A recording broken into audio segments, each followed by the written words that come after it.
Luto naman tayo ngayon ng rib eye.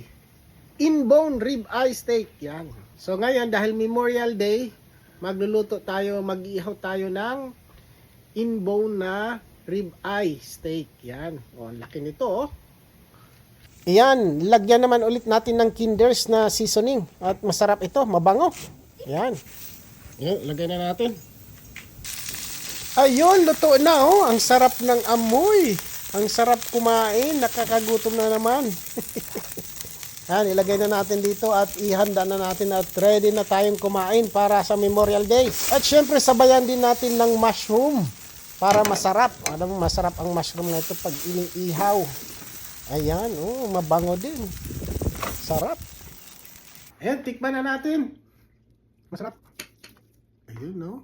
Tamang-tama lang, no? Harap, lambot.